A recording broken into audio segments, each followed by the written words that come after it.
Bismillahirrahmanirrahim. Assalamualaikum warahmatullahi wabarakatuh.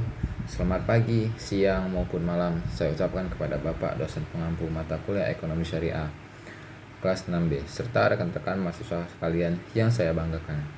Semoga kita semua selalu berada dalam keadaan sehat dan penuh semangat. Perkenalkan, nama saya Subahi Richard Yofi dengan NIM 2403294, mahasiswa program studi agribisnis.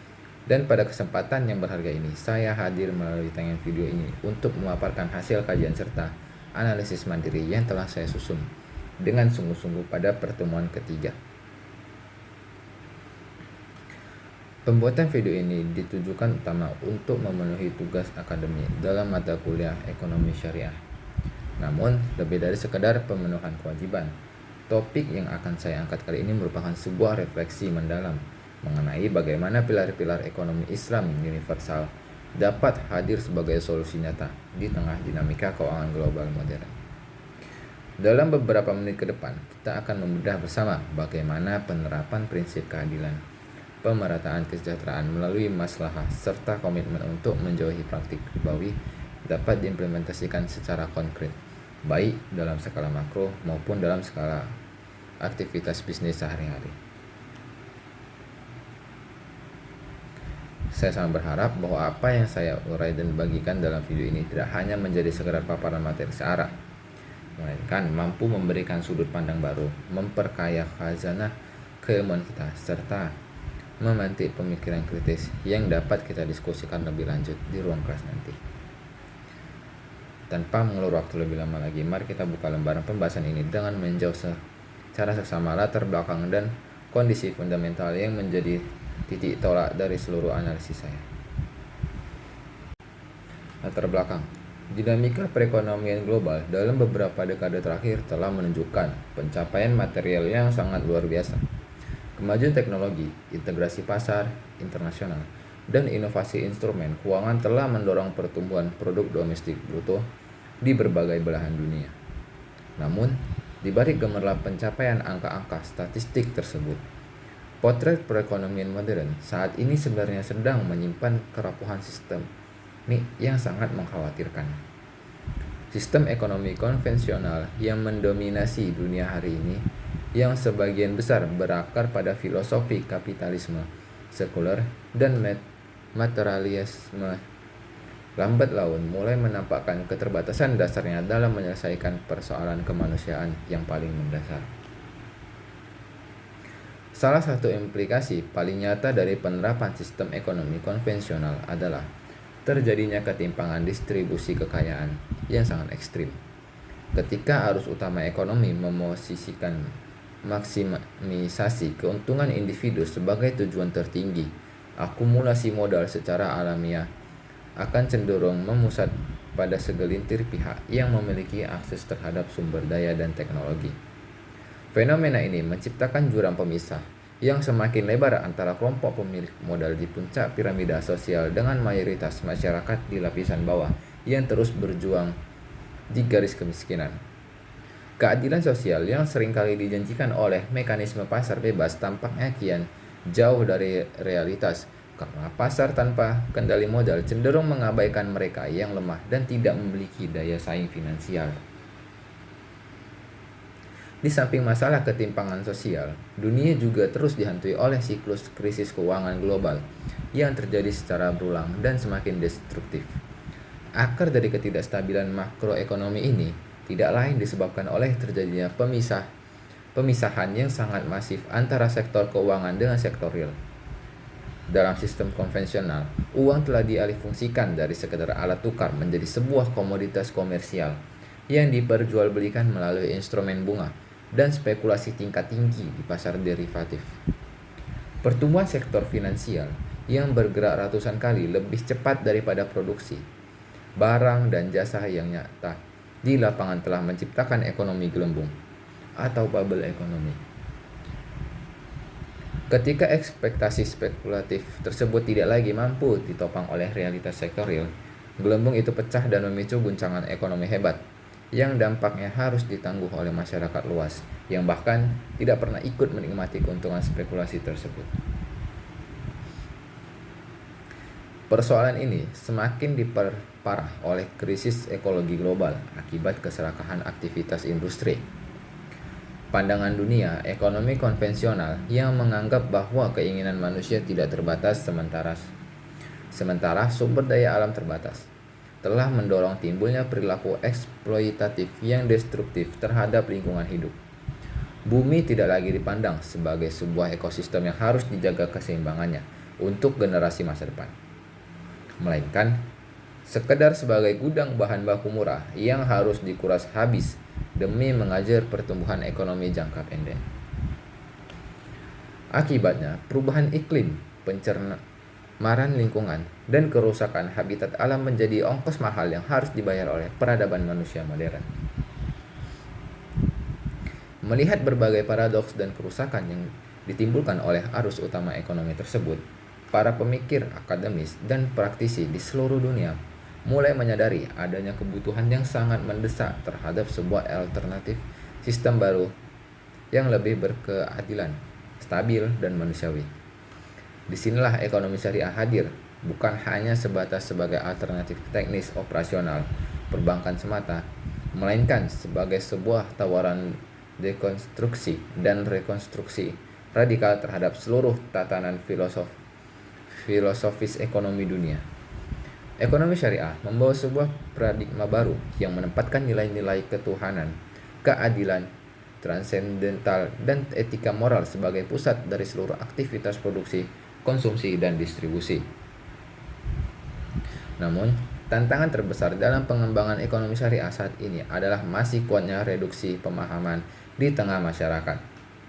Banyak pihak yang masih memandang ekonomi syariah secara parsial, seolah-olah ia hanya terbatas pada pelarangan riba secara formalitas atau sekedar pengalihan label produk bank dari konvensional menjadi syariah.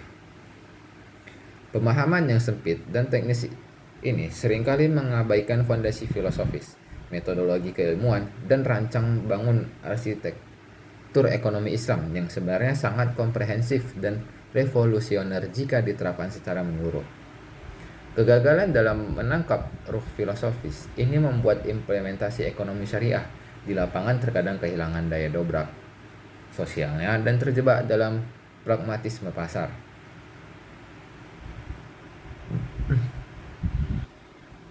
Oleh karena itu, upaya untuk mengidentifikasi, mengkaji, dan menyebarluaskan pemahaman mengenai paradigma ekonomi syariah secara utuh menjadi sebuah keharusan ilmiah yang sangat krusial.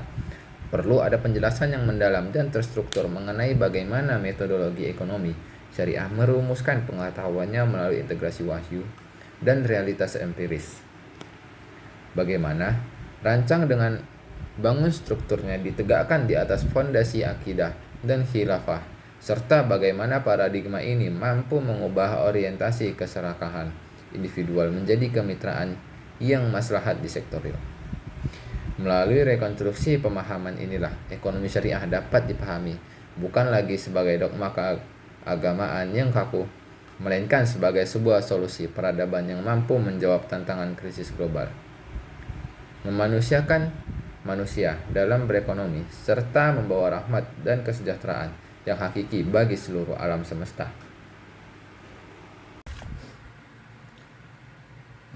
Metodologi adalah jembatan ilmu yang menentukan bagaimana sebuah disiplin pengetahuan dibangun, dikembangkan, dan diuji kebenarannya. Dalam ekonomi syariah, metodologi ini memiliki keunikan tersendiri karena mengintegrasikan dua sumber kebenaran, yaitu wahyu ilahi dan akal pikiran manusia serta realitas empiris. Hal ini sangat berbeda dengan ekonomi konvensional yang hanya mengandalkan metode positivisme atau murni empiris rasional. Secara mendasar, terdapat dua pilar utama dalam metodologi ekonomi syariah. Yang pertama, pendekatan normatif atau usuliyah dan fiqhiyah. Pendekatan ini bersumber langsung dari Al-Quran dan Sunnah sebagai kebenaran mutlak. Melalui ilmu usul fiqh, para pemikir ekonomi syariah merumuskan kaidah-kaidah hukum dan prinsip-prinsip universal mengenai apa yang diperbolehkan atau halal dan apa yang dilarang, haram. Proses penalaran hukum atau ijtihad dilakukan untuk menjawab tantangan zaman yang terus berkembang. Melalui pendekatan normatif ini, ditemukan batasan-batasan jelas seperti pelarangan riba atau bunga, maisir atau perjudian atau spekulasi, dan gahar atau ketidakpastian atau penipuan dalam transaksi. Pendekatan ini memastikan bahwa arah ekonomi selalu berada dalam koridor syariat. Yang kedua, pendekatan positif empiris atau keilmiah. Ekonomi syariah tidak dapat menutup mata terhadap realitas pasar, perilaku manusia, dan data statistik. Pendekatan positif digunakan untuk mengamati bagaimana fenomena ekonomi terjadi di lapangan, bagaimana kebijakan berdampak pada masyarakat, dan bagaimana mengoptimalkan alokasi sumber daya. Namun, jika ekonomi konvensional menggunakan pendekatan positif untuk mendikte perilaku manusia, misalnya, menganggap manusia secara alami adalah makhluk yang serakah, ekonomi syariah menggunakan pendekatan positif untuk mengukur sejauh mana realitas empiris telah mendekati atau menjauhi idealisme syariat. Kemudian, merumuskan solusi untuk memperbaikinya. Integrasi ilmu dan konsep Islamisasi ilmu pengetahuan. Metodologi ekonomi syariah menggunakan proses akulturasi ilmiah yang disebut desekularisasi. Rumusan metodologinya tidak membuang alat-alat analisis ekonomi modern, seperti ekonometrika, matematika ekonomi, atau teori sirkulasi barang, selama alat tersebut bebas dari nilai yang bertentangan dengan syariat. Alat-alat analisis tersebut kemudian diisi dan diarahkan oleh nilai-nilai Islam. Keabsahan sebuah teori dalam ekonomi syariah diuji tidak hanya secara empiris di laboratorium sosial, tetapi juga secara konsistensi teologis terhadap maqasid syariat atau tujuan-tujuan syariat. Adapun bagian pertama, filosofi dan hitah paradigma ekonomi syariah. Untuk memahami ekonomi syariah secara komprehensif, kita harus memulainya dari pemahaman tentang apa itu paradigma itu sendiri. Paradigma bukan sekedar kumpulan aturan teknis, melainkan sebuah lensa besar, sebuah cara pandang dunia atau worldview yang menentukan bagaimana sebuah peradaban mendefinisikan arti kehidupan, kebahagiaan, dan kesuksesan. Ketika kita berbicara tentang ekonomi konvensional, lensa yang digunakan didominasi oleh gagasan materialisme, sekularisme, dan positivisme. Dalam pandangan sekuler, kegiatan ekonomi dilepaskan dari nilai-nilai ketuhanan, di mana manusia dianggap sebagai agen otonom yang tujuan utamanya adalah memaksimalkan kepuasan material dan keuntungan individu dengan mengorbankan apapun jika diperlukan. Hal ini melahirkan konsep homo economicus, manusia rasional yang digerakkan oleh kepentingan pribadi. Sebaliknya, paradigma ekonomi syariah menawarkan hal yang sepenuhnya berbeda, sebuah rekonstruksi radikal atas cara kita memandang harta dan pasar. Paradigma Islam menempatkan Tuhan sebagai poros utama dari seluruh pergerakan kehidupan, yang sering disebut sebagai God-centered paradigma, di dalam paradigma ini, ekonomi tidak berdiri sendiri di ruang hampa yang terpisah dari agama. Seseorang yang pergi ke pasar untuk berdagang, seorang petani yang mencangkul sawahnya, atau seorang bankir yang menganalisis kelayakan usaha. Semuanya berada dalam satu tarikan napas ibadah. Konsep kebahagiaan yang dikejar bukan sekedar kepuasan materi sesaat di dunia yang disebut utilitas, melainkan sebuah konsep kesejahteraan yang holistik dan abadi yang mencakup dimensi dunia dan akhirat, yang dalam terminologi Al-Quran disebut sebagai falah. Dengan paradigma ini, ekonomi syariah memandang manusia bukan sebagai pemilik mutlak atas sumber daya yang ada di bumi, melainkan sebagai khalifah atau pengembana mana. Sumber daya yang tersedia di alam semesta adalah milik Allah Subhanahu wa Ta'ala, yang dititipkan kepada manusia untuk dikelola secara adil, bertanggung jawab, dan tidak merusak demi kesejahteraan bersama. Oleh karena itu, etika, moral, dan hukum agama menyatu secara integral dalam setiap denyut aktivitas ekonomi syariah. Implikasi dari paradigma ini mengubah definisi manusia dalam berekonomi. Manusia bukan lagi pemilik mutlak atas apa yang ada di tangannya, melainkan mengemban amanah agung sebagai khalifah di muka bumi. Sebagai khalifah, manusia diberikan hak untuk mengolah, dan memanfaatkan sumber daya alam yang telah disediakan oleh Sang Pencipta. Namun, hak pengelolaan ini datang bersama dengan tanggung jawab moral yang besar. Manusia tidak boleh bertindak semena-mena, tidak boleh melakukan eksploitasi yang merusak tatanan ekologi, dan tidak boleh menindas sesamanya. Kekayaan alam di dalam paradigma Islam dipandang sebagai titipan yang harus didistribusikan secara berkeadilan, sehingga tidak ada satu kelompok pun yang mengalami penderitaan kelaparan di tengah-tengah kelimpahan kelompok lain. Untuk memberikan gambaran yang jauh lebih membumi lagi, para penonton, kita tidak boleh hanya berhenti pada teori makro atau contoh fiktif. Kita harus membedah bagaimana paradigma ekonomi syariah ini benar-benar diimplementasikan dalam skala operasional sehari-hari, baik pada level individu, lembaga keuangan, hingga kebijakan publik. Mari kita bedah contoh kasus mendalam yang mencakup sektor perbankan, sektor sosial, dan sektor mikroreal.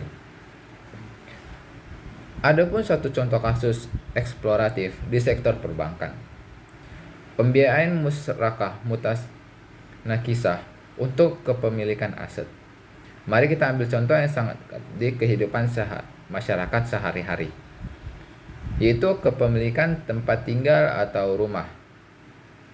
Dalam paradigma konvensional, ketika seorang ingin membeli rumah namun tidak memiliki uang tunai yang cukup, solusi yang ditawarkan adalah kredit pemilikan rumah, KPR atau berbasis riba. Mekanismenya adalah bank meminjamkan uang tunai kepada nasabah untuk melunasi rumah tersebut. Lalu nasabah wajib mengembalikan uang tersebut ditambah dengan bunga penalti yang persentasenya bisa berubah-ubah sesuai fluktuasi pasar. Dalam transaksi ini, hubungan yang tercipta adalah hubungan antara kreditur atau yang meminjamkan uang dan debitur atau yang berutang. Uang diperlakukan sebagai komoditas yang disewakan untuk mendapatkan keuntungan lewat bunga seiring berjalannya waktu.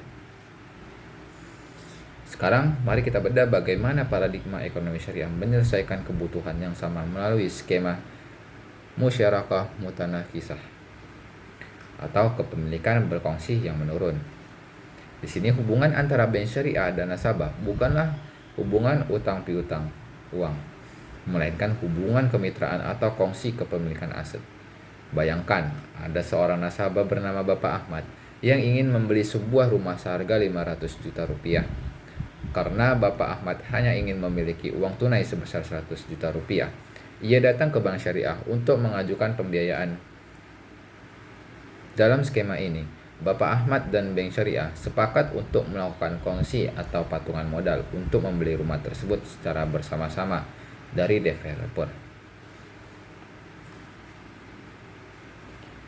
Bapak Ahmad menyetor modalnya yang 100 juta rupiah, setara dengan porsi kepemilikan 20%. Sementara Bank Syariah menyetor modal sisa sebesar 400 juta rupiah, setara dengan porsi kepemilikan 80%. Setelah rumah tersebut dibeli secara sah, kepemilikan aset rumah tersebut dimiliki bersama oleh Bapak Ahmad dan Bank Syariah dengan porsi 20 dibagi 80. Karena rumah tersebut akan ditempati dan digunakan secara penuh oleh Bapak Ahmad beserta keluarganya, maka berdasarkan asas keadilan, Bapak Ahmad harus membayar uang sewa atas hak pemanfaatan porsi rumah yang masih dimiliki oleh Bank Syariah. Nilai sewa ini disepakati bersama di awal melalui akad yang transparan, misalnya sebesar 3 juta rupiah per bulan, dan nilai ini tidak boleh dinaikkan secara sepihak oleh bank di tengah jalan tanpa kesepakatan ulang yang adil. Proses pembiayaan setiap bulannya berjalan dengan sangat indah dan logis. Uang yang disetorkan oleh Bapak Ahmad setiap bulan dibagi menjadi 2 bagian. Bagian pertama digunakan untuk membayar uang sewa atau porsi rumah milik bank. Dan bagian kedua digunakan untuk membeli secara bertahap atau mencicil porsi kepemilikan modal milik Bank Syariah yang 80% tadi. Seiring berjalannya waktu, misalnya setelah 1 tahun, porsi kepemilikan bank syariah yang tadinya 80% menyusut menjadi 75%. Sementara porsi kepemilikan Bapak Ahmad naik dari 20% menjadi 25%. Karena porsi kepemilikan bank berkurang, maka nilai sewa yang harus dibayar Bapak Ahmad pada tahun-tahun berikutnya pun otomatis ikut menurun secara proporsional. Proses kepemilikan yang menurun bagi bank dan meningkat bagi nasabah, inilah yang disebut sebagai mutanakisah. Pada akhirnya masa kontrak, ketika Bapak Ahmad telah selesai membeli seluruh porsi modal milik bank, hingga porsi kepemilikan bank menjadi 0% dan kepemilikan Bapak Ahmad menjadi 100%, maka hak milik rumah tersebut sepenuhnya beralih menjadi milik Bapak Ahmad tanpa ada unsur denda berbunga-bunga yang menjerat. Jika di tengah jalan Bapak Ahmad mengalami musibah finansial yang berat seperti pemutusan hubungan kerja, paradigma syariah melarang bank untuk langsung menyita rumah tersebut secara sewenang-wenang. Bank dan nasabah akan melakukan negosiasi ulang. Apakah rumah tersebut akan dijual bersama di pasar real, lalu hasilnya dibagi sesuai porsi kepemilikan terakhir secara adil, ataukah memberikan tenggang waktu penundaan bayar tanpa denda akumulatif. Ini adalah contoh konkret bagaimana keadilan kontrak di sektor keuangan syariah benar-benar menyatu dengan objek nyata di sektor real. Kedua, metodologi ekonomi syariah dan integrasi ilmu. Sebuah disiplin ilmu tidak akan pernah tegak tanpa adanya metodologi yang valid untuk merumuskan hukum, teori, dan kebijakan. Keunikan utama dari metodologi ekonomi syariah terletak pada kemampuannya untuk mengintegrasikan dua sumber kebenaran yang seringkali dianggap bertentangan dalam dunia barat, yaitu wahyu ilahi yang bersifat dogmatis sampai normatif dan akal budi manusia yang bersifat empiris sampai positif. Pendekatan metodologis ini tidak terjebak pada sikap anti-sains, namun juga tidak terjebak pada sikap mendewakan rasionalitas manusia secara membabi buta. Secara operasional, metodologi ekonomi syariah bergerak melalui dua sayap yang saling melengkapi. Sayap pertama adalah pendekatan normatif yang berakar pada ilmu ushul fiqh.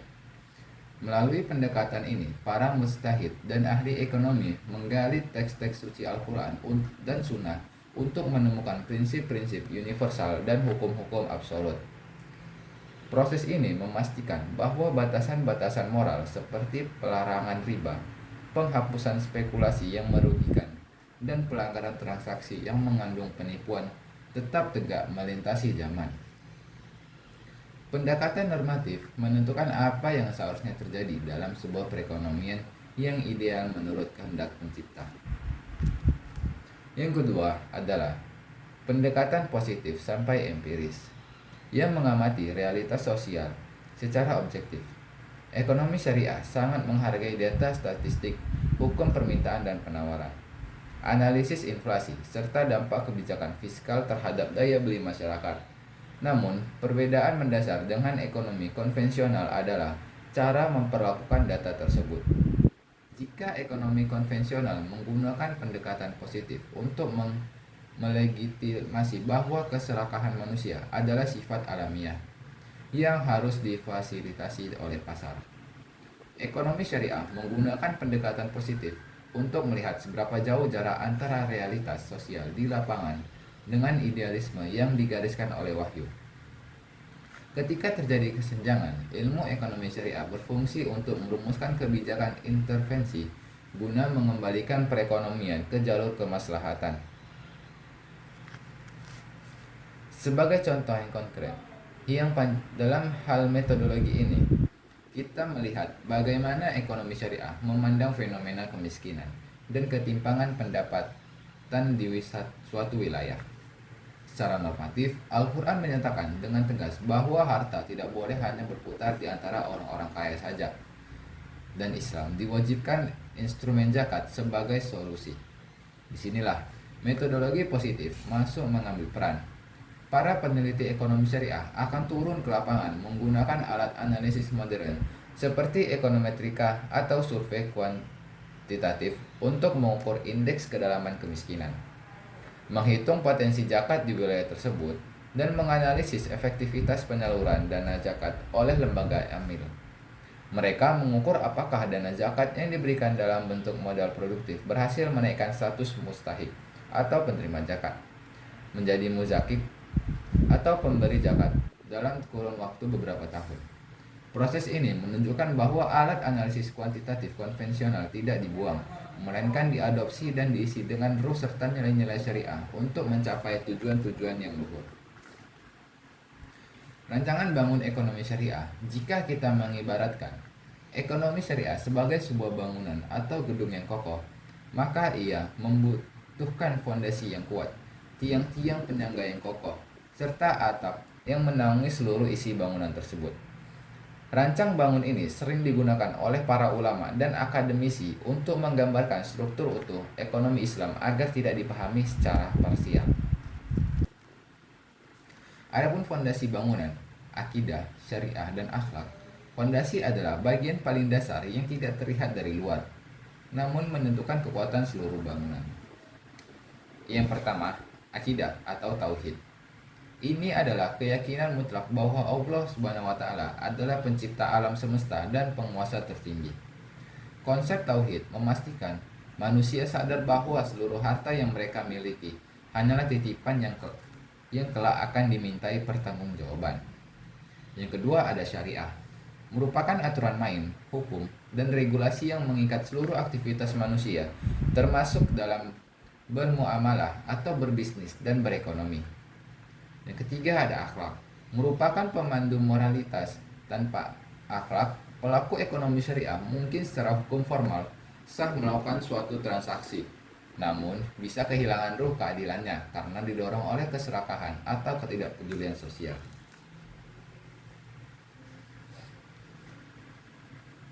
Tiang-tiang penyangga, prinsip utama ekonomi. Di atas fondasi yang kuat, berdirilah tiang-tiang yang menggerakkan sistem ekonomi syariah. Yang pertama ada keadilan distributif. Ekonomi syariah sangat menekankan bahwa kekayaan tidak boleh hanya berputar di antara orang-orang kaya saja. Distribusi pendapatan yang adil menjadi tiang utama agar tidak terjadi ketimpangan sosial yang ekstrim. Kedua ada kebebasan yang bertanggung jawab, khilafah dan humani reserve. Setiap individu diberikan kebebasan untuk memiliki harta, berinovasi, berwirausaha, dan mencari keuntungan sebesar-besarnya. Namun, kebebasan ini dibatasi oleh hak-hak orang lain dan kepentingan umum. Tanggung jawab sosial atau takaful. Adanya jaminan sosial di mana masyarakat saling menanggung dan membantu, terutama untuk kelompok yang lemah atau duhafa, sehingga roda perekonomian dapat berjalan seimbang tanpa mengorbankan martabat kemanusiaan. Adapun contoh kasusnya, sektor finansial sosial, integrasi nilai suku dan wakaf produktif atau cash wakling suku. Mari kita naik level yang lebih makro, yaitu bagaimana paradigma ekonomi syariah menggerakkan instrumen keuangan sosial untuk membangun fasilitas publik tanpa membebani anggaran negara dengan utang luar negeri yang berbasis bunga. Instrumen inovatif ini disebut sebagai cash wakling suku, sebuah penggabungan antara dana wakaf, uang masyarakat dengan obligasi syariah negara. Dalam sistem ekonomi konvensional, ketika pemerintah ingin membangun fasilitas kesehatan seperti rumah sakit spesialis gratis untuk masyarakat miskin, namun anggaran pendapatan negara sedang defisit, langkah yang sering diambil adalah menerbitkan surat utang negara konvensional atau meminjam dana ke lembaga donor internasional. Pinjaman ini membawa konsekuensi beban bunga yang sangat besar, yang pada akhirnya harus dibayar oleh rakyat melalui instrumen pajak yang semakin mencekik dan generasi ke generasi. Ekonomi syariah menawarkan jalan keluar transendental dan gotong royong melalui paradigma wakaf produktif. Mari kita ilustrasikan proses secara detail. Pemerintah bekerja sama dengan Badan Wakaf Indonesia dan bank-bank syariah meluncurkan program CWS, Masyarakat luas, mulai dari kelas menengah hingga konglomerat, diundang untuk menginvestasikan uang mereka. Namun, ini bukan investasi biasa. Masyarakat menyetorkan uang mereka bukan sebagai investasi pribadi untuk memperkaya diri, melainkan sebagai wakaf uang temporer, misalnya untuk jangka waktu 5 tahun. Katakanlah terkumpul dana wakaf uang dari ratusan ribu masyarakat sebesar 100 miliar rupiah. Dana 100 miliar yang terkumpul ini kemudian digunakan oleh negara untuk membiayai proyek pembangunan gedung rumah sakit spesialis kanker kelas utama. Karena dana ini berbentuk suku, surat atau surat berharga syariah, maka pemerintah secara berkala akan membayarkan imbal hasil atau keuntungan atau kupon atas penggunaan dana tersebut. Disinilah letak keindahan paradigmanya. Imbal hasil atau keuntungan berkala yang dibayarkan oleh pemerintah setiap bulannya tidak ditransfer kembali ke rekening pribadi para wakif atau orang yang berwakaf. Imbalan hasil tersebut langsung disalurkan secara otomatis kepada lembaga sosial atau nasir untuk mendanai operasional layanan kesehatan, membeli alat medis canggih seperti mesin kemoterapi, dan membiayai pengobatan seluruh pasien miskin di rumah sakit tersebut secara gratis. Setelah jangka waktu 5 tahun, amanah itu selesai. Apa yang terjadi dengan uang modal 100 miliar rupiah milik masyarakat tadi? Karena sifatnya adalah wakaf, uang temporer, maka pemerintah mengembalikan uang modal 100 miliar tersebut secara utuh. 1 rupiah pun tidak berkurang kepada masing-masing masyarakat yang berwakaf di awal program. Melalui contoh ini, kita bisa melihat sebuah sirkulasi ekonomi yang sangat menakjubkan. Masyarakat tidak kehilangan uang modal mereka sama sekali. Pemerintah berhasil membangun fasilitas rumah sakit megah tanpa terjerat utang luar negeri berbasis bunga. Dan ratusan ribu masyarakat miskin mendapatkan layanan kesehatan gratis berkualitas tinggi yang didanai dari keuntungan perputaran uang tersebut. Ini adalah bukti nyata bahwa di dalam paradigma ekonomi syariah, modal finansial dapat digerakkan secara masif untuk kemaslahatan sosial tanpa ada satu pihak pun yang dieksploitasi. Sekian materi yang telah saya sampaikan, lebih kurangnya mohon maaf. Assalamualaikum warahmatullahi wabarakatuh.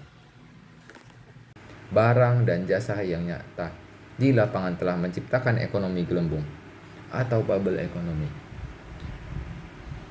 Ketika ekspektasi spekulatif tersebut tidak lagi mampu ditopang oleh realitas sektor real, gelembung itu pecah dan memicu guncangan ekonomi hebat yang dampaknya harus ditangguh oleh masyarakat luas yang bahkan tidak pernah ikut menikmati keuntungan spekulasi tersebut. Persoalan ini semakin diperparah oleh krisis ekologi global akibat keserakahan aktivitas industri. Pandangan dunia ekonomi konvensional yang menganggap bahwa keinginan manusia tidak terbatas sementara sumber daya alam terbatas, telah mendorong timbulnya perilaku eksploitatif yang destruktif terhadap lingkungan hidup.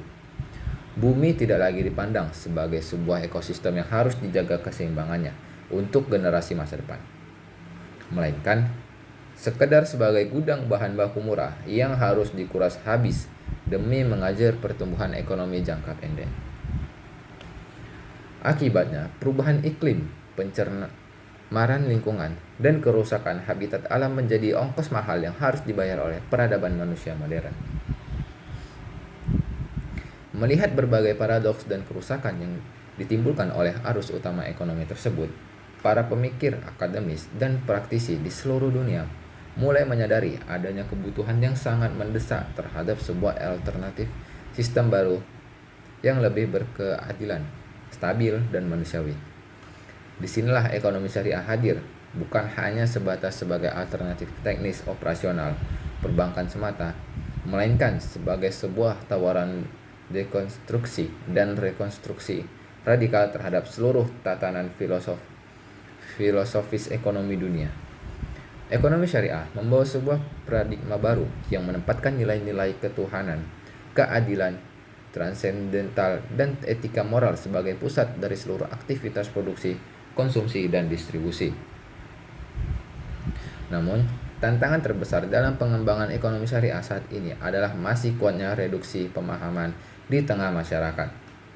Banyak pihak yang masih memandang ekonomi syariah secara parsial, seolah-olah ia hanya terbatas pada pelarangan riba secara formalitas atau sekedar pengalihan label produk bank dari konvensional menjadi syariah. Pemahaman yang sempit dan teknis ini seringkali mengabaikan fondasi filosofis, metodologi keilmuan, dan rancang bangun arsitektur ekonomi Islam yang sebenarnya sangat komprehensif dan revolusioner jika diterapkan secara menyeluruh. Kegagalan dalam menangkap ruh filosofis ini membuat implementasi ekonomi syariah di lapangan terkadang kehilangan daya dobrak sosialnya dan terjebak dalam pragmatisme pasar.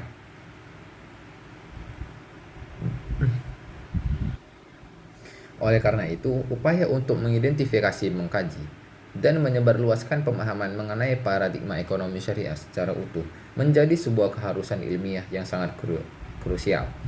Perlu ada penjelasan yang mendalam dan terstruktur mengenai bagaimana metodologi ekonomi syariah merumuskan pengetahuannya melalui integrasi wahyu dan realitas empiris. Bagaimana rancang dengan bangun strukturnya ditegakkan di atas fondasi akidah dan khilafah, serta bagaimana paradigma ini mampu mengubah orientasi keserakahan individual menjadi kemitraan yang maslahat di sektor real.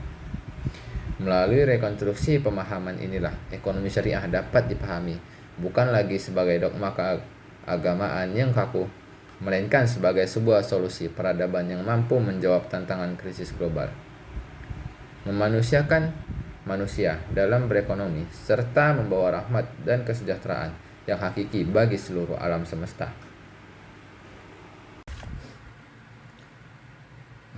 Metodologi adalah jembatan ilmu yang menentukan bagaimana sebuah disiplin pengetahuan dibangun, dikembangkan, dan diuji kebenarannya.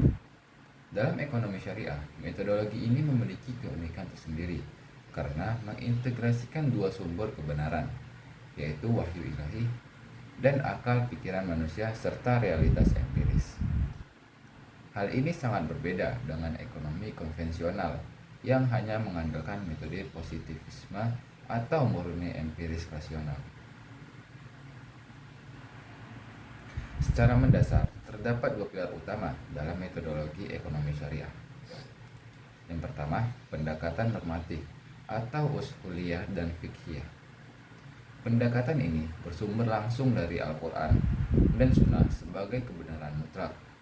Melalui ilmu usul fiqh, para pemikir ekonomi syariah merumuskan kaidah-kaidah hukum dan prinsip-prinsip universal mengenai apa yang diperbolehkan atau halal dan apa yang dilarang haram. Proses penalaran hukum atau ijtihad dilakukan untuk menjawab tantangan zaman yang terus berkembang.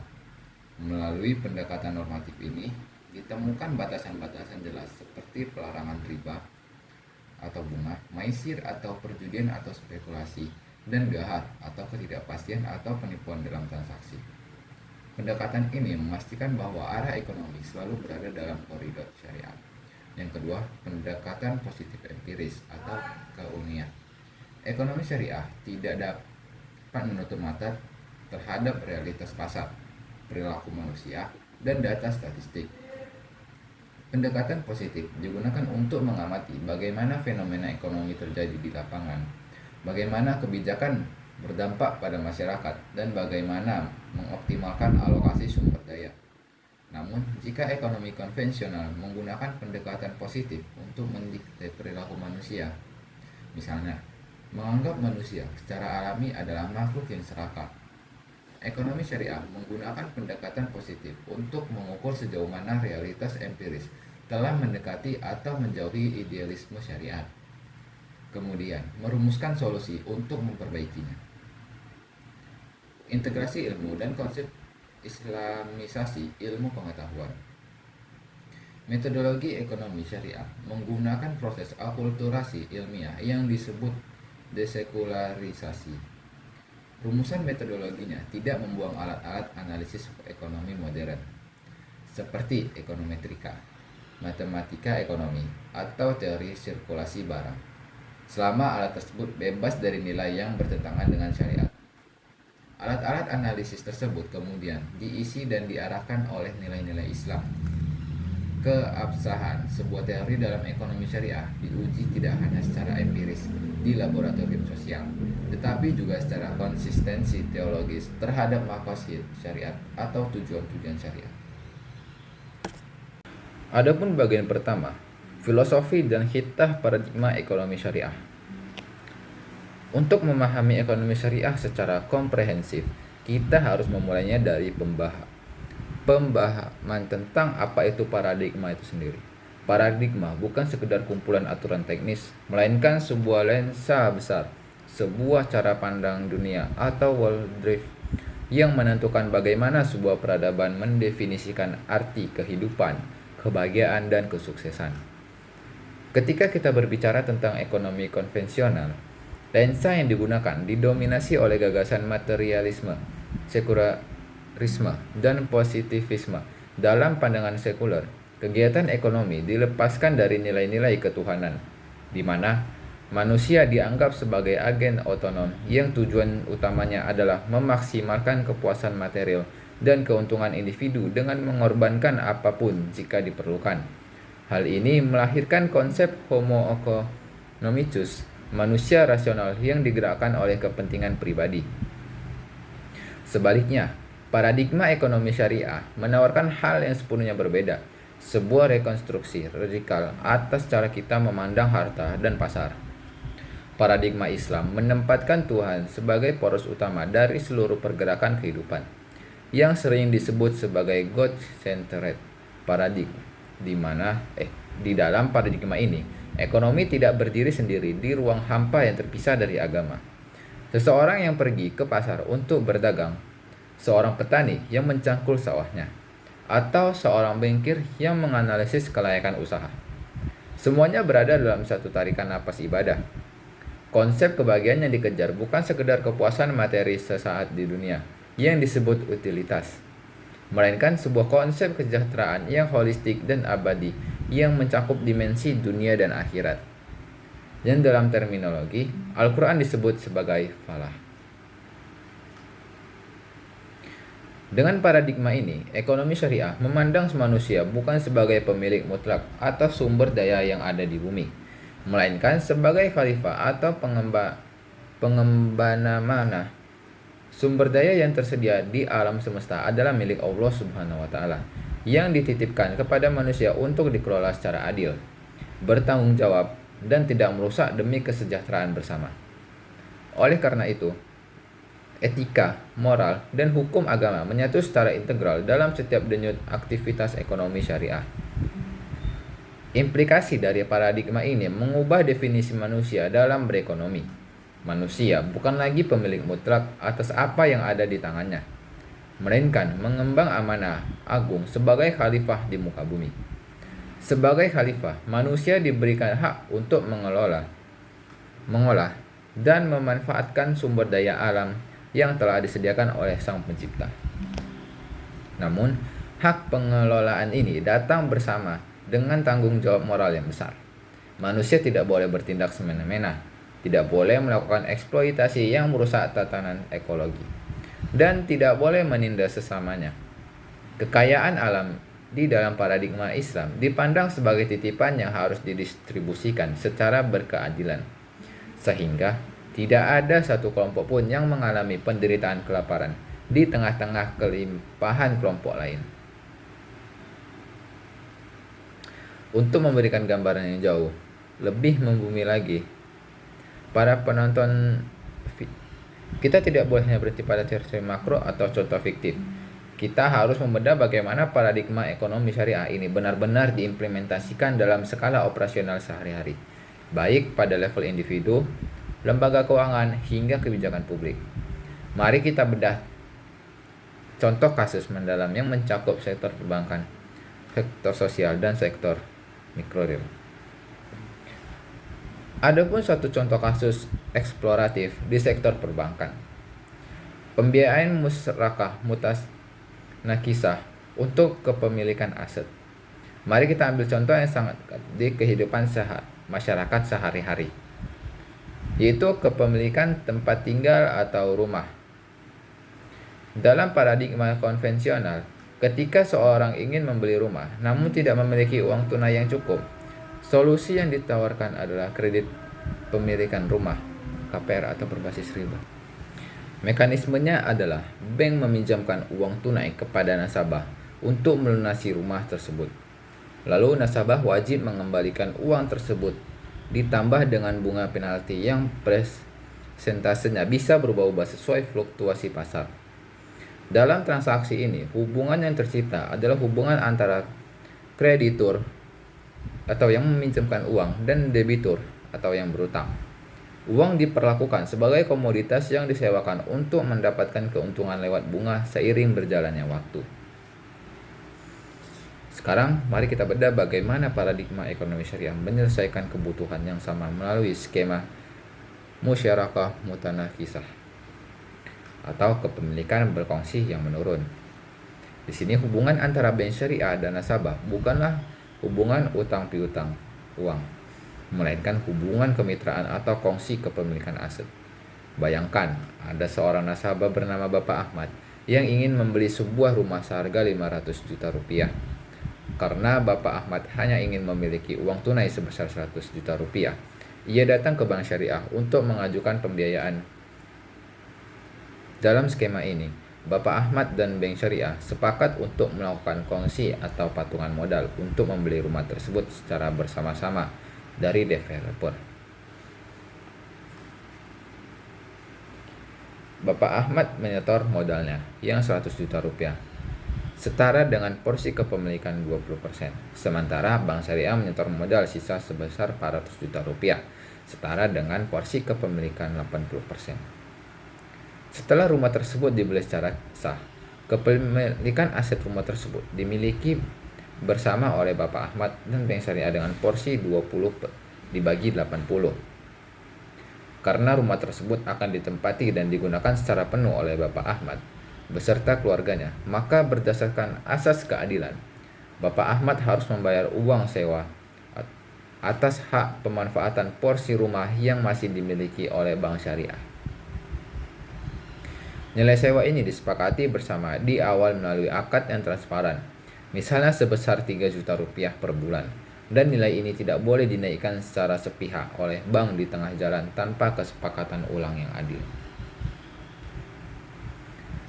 Proses pembiayaan setiap bulannya berjalan dengan sangat indah dan logis. Uang yang disetorkan oleh Bapak Ahmad setiap bulan dibagi menjadi 2 bagian. Bagian pertama digunakan untuk membayar uang sewa atau porsi rumah milik bank. Dan bagian kedua digunakan untuk membeli secara bertahap atau mencicil porsi kepemilikan modal milik Bank Syariah yang 80% tadi. Seiring berjalannya waktu, misalnya setelah 1 tahun, porsi kepemilikan Bank Syariah yang tadinya 80% menyusut menjadi 75%. Sementara porsi kepemilikan Bapak Ahmad naik dari 20% menjadi 25%. Karena porsi kepemilikan bank berkurang, maka nilai sewa yang harus dibayar Bapak Ahmad pada tahun-tahun berikutnya pun otomatis ikut menurun secara proporsional. Proses kepemilikan yang menurun bagi bank dan meningkat bagi nasabah, inilah yang disebut sebagai mutanakisah. Pada akhirnya, masa kontrak ketika Bapak Ahmad telah selesai membeli seluruh porsi modal milik bank, hingga porsi kepemilikan bank menjadi 0% dan kepemilikan Bapak Ahmad menjadi 100%, maka hak milik rumah tersebut sepenuhnya beralih menjadi milik Bapak Ahmad tanpa ada unsur denda berbunga-bunga yang menjerat. Jika di tengah jalan Bapak Ahmad mengalami musibah finansial yang berat seperti pemutusan hubungan kerja, paradigma syariah melarang bank untuk langsung menyita rumah tersebut secara sewenang-wenang. Bank dan nasabah akan melakukan negosiasi ulang. Apakah rumah tersebut akan dijual bersama di pasar real, lalu hasilnya dibagi sesuai porsi kepemilikan terakhir secara adil. Ataukah memberikan tenggang waktu penundaan bayar tanpa denda akumulatif. Ini adalah contoh konkret bagaimana keadilan kontrak di sektor keuangan syariah benar-benar menyatu dengan objek nyata di sektor real. Kedua, Metodologi ekonomi syariah dan integrasi ilmu. Sebuah disiplin ilmu tidak akan pernah tegak tanpa adanya metodologi yang valid untuk merumuskan hukum, teori, dan kebijakan. Keunikan utama dari metodologi ekonomi syariah terletak pada kemampuannya untuk mengintegrasikan dua sumber kebenaran yang seringkali dianggap bertentangan dalam dunia barat, yaitu wahyu ilahi yang bersifat dogmatis normatif dan akal budi manusia yang bersifat empiris sampai positif. Pendekatan metodologis ini tidak terjebak pada sikap anti-sains, namun juga tidak terjebak pada sikap mendewakan rasionalitas manusia secara membabi buta. Secara operasional, metodologi ekonomi syariah bergerak melalui dua sayap yang saling melengkapi. Sayap pertama adalah pendekatan normatif yang berakar pada ilmu ushul fiqh. Melalui pendekatan ini, para mujtahid dan ahli ekonomi menggali teks-teks suci Al-Quran dan Sunnah untuk menemukan prinsip-prinsip universal dan hukum-hukum absolut. Proses ini memastikan bahwa batasan-batasan moral seperti pelarangan riba, penghapusan spekulasi yang merugikan, dan pelanggaran transaksi yang mengandung penipuan tetap tegak melintasi zaman. Pendekatan normatif menentukan apa yang seharusnya terjadi dalam sebuah perekonomian yang ideal menurut kehendak pencipta. Yang kedua adalah pendekatan positif sampai empiris yang mengamati realitas sosial secara objektif. Ekonomi syariah sangat menghargai data statistik, hukum permintaan dan penawaran, analisis inflasi, serta dampak kebijakan fiskal terhadap daya beli masyarakat. Namun, perbedaan mendasar dengan ekonomi konvensional adalah cara memperlakukan data tersebut. Jika ekonomi konvensional menggunakan pendekatan positif untuk melegitimasi bahwa keserakahan manusia adalah sifat alamiah yang harus difasilitasi oleh pasar, ekonomi syariah menggunakan pendekatan positif untuk melihat seberapa jauh jarak antara realitas sosial di lapangan dengan idealisme yang digariskan oleh wahyu. Ketika terjadi kesenjangan, ilmu ekonomi syariah berfungsi untuk merumuskan kebijakan intervensi guna mengembalikan perekonomian ke jalur kemaslahatan. Sebagai contoh yang konkret, dalam hal metodologi ini, kita melihat bagaimana ekonomi syariah memandang fenomena kemiskinan dan ketimpangan pendapatan di suatu wilayah. Secara normatif, Al-Quran menyatakan dengan tegas bahwa harta tidak boleh hanya berputar di antara orang-orang kaya saja, dan Islam diwajibkan instrumen zakat sebagai solusi. Disinilah metodologi positif masuk mengambil peran. Para peneliti ekonomi syariah akan turun ke lapangan menggunakan alat analisis modern seperti ekonometrika atau survei kuantitatif untuk mengukur indeks kedalaman kemiskinan, menghitung potensi zakat di wilayah tersebut, dan menganalisis efektivitas penyaluran dana zakat oleh lembaga amil. Mereka mengukur apakah dana zakat yang diberikan dalam bentuk modal produktif berhasil menaikkan status mustahik atau penerima zakat menjadi muzakib atau pemberi zakat dalam kurun waktu beberapa tahun. Proses ini menunjukkan bahwa alat analisis kuantitatif konvensional tidak dibuang, melainkan diadopsi dan diisi dengan ruh serta nilai-nilai syariah untuk mencapai tujuan-tujuan yang luhur. Rancangan bangun ekonomi syariah, jika kita mengibaratkan ekonomi syariah sebagai sebuah bangunan atau gedung yang kokoh, maka ia membutuhkan fondasi yang kuat, tiang-tiang penyangga yang kokoh, serta atap yang menaungi seluruh isi bangunan tersebut. Rancang bangun ini sering digunakan oleh para ulama dan akademisi untuk menggambarkan struktur utuh ekonomi Islam agar tidak dipahami secara parsial. Adapun fondasi bangunan, akidah, syariah, dan akhlak. Fondasi adalah bagian paling dasar yang tidak terlihat dari luar, namun menentukan kekuatan seluruh bangunan. Yang pertama, akidah atau tauhid. Ini adalah keyakinan mutlak bahwa Allah Subhanahu wa Ta'ala adalah pencipta alam semesta dan penguasa tertinggi. Konsep tauhid memastikan manusia sadar bahwa seluruh harta yang mereka miliki hanyalah titipan yang kelak akan dimintai pertanggungjawaban. Yang kedua ada syariah, merupakan aturan main, hukum, dan regulasi yang mengikat seluruh aktivitas manusia, termasuk dalam bermuamalah atau berbisnis dan berekonomi. Yang ketiga ada akhlak, merupakan pemandu moralitas. Tanpa akhlak, pelaku ekonomi syariah mungkin secara hukum formal sah melakukan suatu transaksi, namun bisa kehilangan ruh keadilannya karena didorong oleh keserakahan atau ketidakpedulian sosial.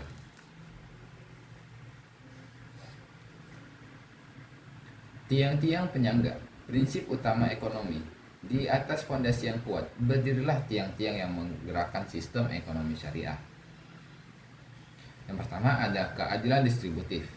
Ekonomi syariah sangat menekankan bahwa kekayaan tidak boleh hanya berputar di antara orang-orang kaya saja. Distribusi pendapatan yang adil menjadi tiang utama agar tidak terjadi ketimpangan sosial yang ekstrim. Kedua ada kebebasan yang bertanggung jawab. Khilafah dan humani reserve. Setiap individu diberikan kebebasan untuk memiliki harta, berinovasi, berwirausaha, dan mencari keuntungan sebesar-besarnya. Namun, kebebasan ini dibatasi oleh hak-hak orang lain dan kepentingan umum. Tanggung jawab sosial atau takaful. Adanya jaminan sosial di mana masyarakat saling menanggung dan membantu, terutama untuk kelompok yang lemah atau duhafa, sehingga roda perekonomian dapat berjalan seimbang tanpa mengorbankan martabat kemanusiaan.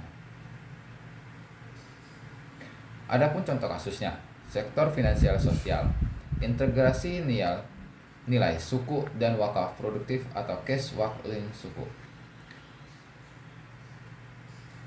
Mari kita naik level yang lebih makro, yaitu bagaimana paradigma ekonomi syariah menggerakkan instrumen keuangan sosial untuk membangun fasilitas publik tanpa membebani anggaran negara dengan utang luar negeri yang berbasis bunga.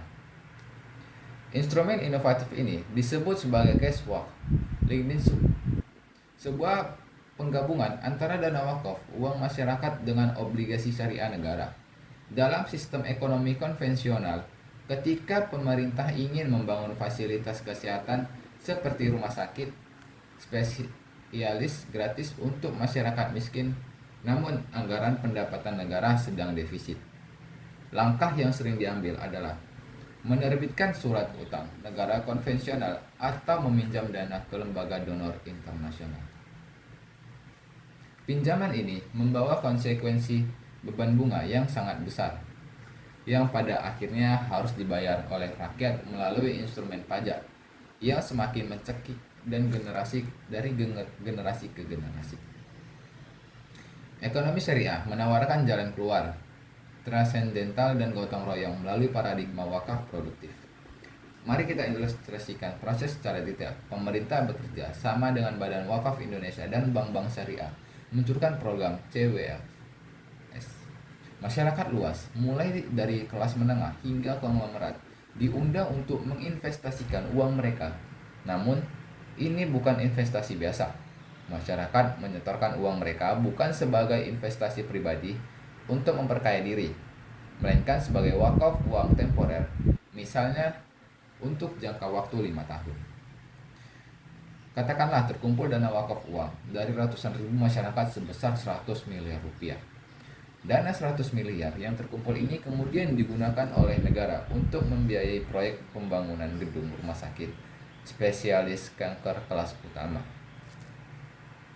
Karena dana ini berbentuk surat berharga syariah, maka pemerintah secara berkala akan membayarkan imbal hasil atau keuntungan atau kupon atas penggunaan dana tersebut. Disinilah letak keindahan paradigmanya. Imbal hasil atau keuntungan berkala yang dibayarkan oleh pemerintah setiap bulannya tidak ditransfer kembali ke rekening pribadi para wakif atau orang yang berwakaf. Imbalan hasil tersebut langsung disalurkan secara otomatis kepada lembaga sosial atau nashir untuk mendanai operasional layanan kesehatan, membeli alat medis canggih seperti mesin kemoterapi, dan membiayai pengobatan seluruh pasien miskin di rumah sakit tersebut secara gratis. Setelah jangka waktu 5 tahun, amanah itu selesai. Apa yang terjadi dengan uang modal 100 miliar rupiah milik masyarakat tadi? Karena sifatnya adalah wakaf, uang temporer, maka pemerintah mengembalikan uang modal 100 miliar tersebut secara utuh. Rp1 pun tidak berkurang kepada masing-masing masyarakat yang berwakaf di awal program. Melalui contoh ini, kita bisa melihat sebuah sirkulasi ekonomi yang sangat menakjubkan. Masyarakat tidak kehilangan uang modal mereka sama sekali. Pemerintah berhasil membangun fasilitas rumah sakit megah tanpa terjerat utang luar negeri berbasis bunga. Dan ratusan ribu masyarakat miskin mendapatkan layanan kesehatan gratis berkualitas tinggi yang didanai dari keuntungan perputaran uang tersebut. Ini adalah bukti nyata bahwa di dalam paradigma ekonomi syariah, modal finansial dapat digerakkan secara masif untuk kemaslahatan sosial tanpa ada satu pihak pun yang dieksploitasi. Sekian materi yang telah saya sampaikan, lebih kurangnya mohon maaf. Assalamualaikum warahmatullahi wabarakatuh.